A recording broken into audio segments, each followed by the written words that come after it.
Hi, this is Jim with Current Electrical Contractors.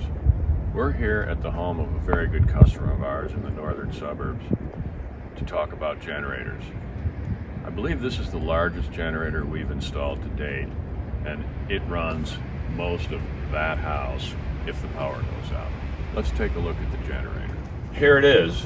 This is an unusual installation for a residential setup.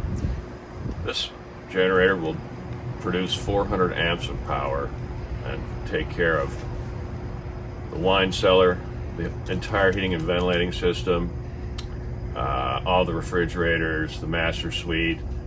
I'd say 60% of the home anytime the power goes out.